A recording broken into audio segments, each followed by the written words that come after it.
தமிழர்களின் கட்டிடக்கலைக்கு ஒரு எடுத்துக்காட்டு அமைந்திருக்கிற இந்த தொட்டி பாலம் யாரால கட்டப்பட்டது அப்படின்னு பாத்தீங்கன்னா நம்ம பெருந்தலைவர் காமராஜர் ஐயாவால தான் கட்டப்பட்டது.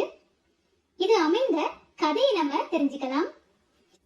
1962ஆம் ஆண்டு தமிழ்நாட்டோட முதலமைச்சராக இருந்த நம்ம காமராஜர் அவர்கள் நம்ம கன்னியாகுமரி மாவட்டத்தை பார்வையிட வந்தப்போ இந்த பகுதியில் இருக்கிற கல்குளம், விளவங்கோடு இந்த பகுதிகள் வறட்சியால பாதிக்கப்பட்டிருக்கத தெரிஞ்சுக்கிறாங்க.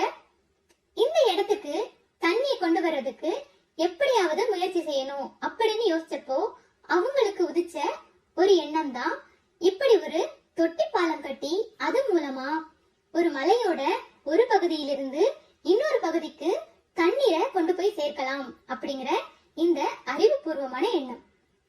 இந்த எண்ணத்தை எவ்வளவு அழகா செயல்படுத்தி இருக்கிறாங்க பாருங்க.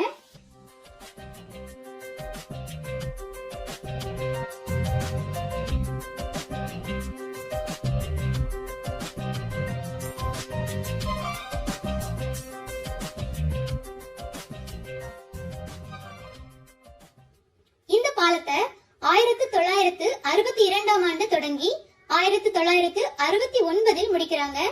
அந்த காலத்திலேயே இதற்காகப்பட்ட செலவு என்ன அப்படின்னு பார்த்தோம்னா 12,90,000 ஆயிருக்கு. கடல் மட்டத்திலிருந்து 115 அடிக்கு மேல இந்த பாலம் அமைந்திருக்கு. இந்த பாலத்தோட நீளம் என்ன அப்படின்னு பார்த்தோம்னா 1240 அடி நீளமுடையதா இருக்குது.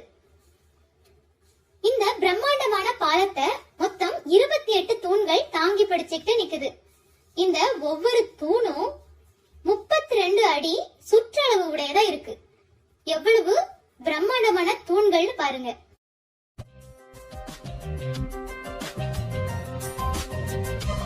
இந்த பாலம் தொட்டி வடிவில் அமைக்கப்பட்டிருக்கிறதுனால தொட்டி பாலம் அப்படின்னு அழைக்கப்படுது.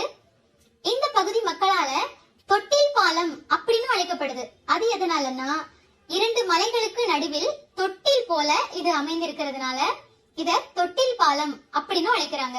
இந்த பாலத்திற்கான நீர் பேச்சுப்பாறை மற்றும் சிற்றாறு அணைகள்ல இருந்து கொண்டு வரப்பட்டு கல்குளம், விளவங்கோடு பகுதிகளுக்கு நீர்ப்பாசனத்திற்கு அளிக்கப்படுது. இதனால அந்த பகுதிகள் தரிசு நிலங்களா இருந்து விவசாய நிலங்களா மாற்றப்பட்டிருக்கு. இவ்வளவு அழகான ஒரு பாலத்தை கட்டி தரிசு நிலங்களையும் விவசாய நிலங்களா மாற்றிய நம்ம காமராஜர் ஐயாவை படிக்காத மேதை அப்படின்னு சொல்றது எவ்வளவு பொருத்தமானதுன்னு பாருங்க.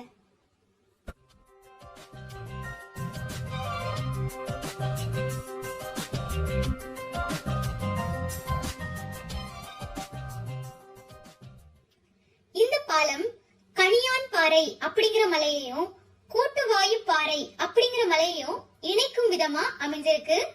இந்த பாலத்துக்கு அடியில பரளி ஆறு அப்படிங்கிற ஒரு அழகான ஆறு பாஞ்சுக்கிட்டு இருக்கு.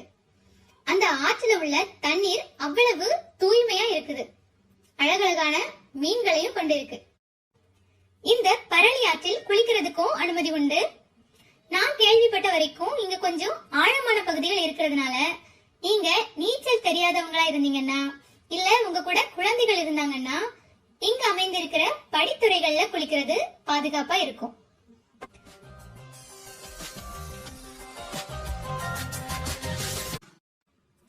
அந்த கால்வாயோட சலசல சத்தத்தோட அந்த பாலத்தோட நடுப்பகுதியில நின்னு அப்படியே சுற்றி பார்க்கும்போது அந்த தென்னை மரங்களையும் ரப்பர் தோட்டங்களையும் அந்த பரளி ஆற்றையும் ரசிச்சு பார்க்கும்போது ஏற்படுற ஆனந்தமே தனிதாங்க. ஒரு நாள் குடும்பத்தோட போய் இந்த தொட்டி பாலத்தை சுற்றி பாருங்க. ரொம்ப அழகான இடம்.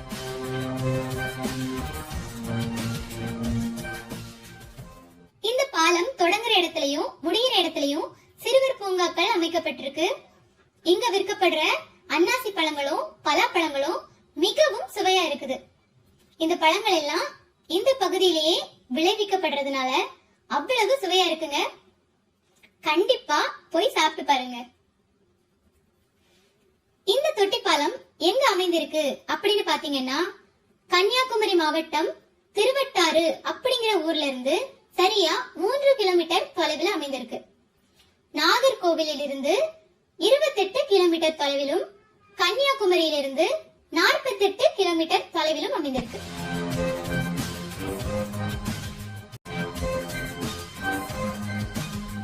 தொட்டி பாலத்தோட வரலாற்றை தெரிஞ்சுக்கிட்டோம். அடுத்த காணொளியில் சந்திக்கலாம். நன்றி, வணக்கம்.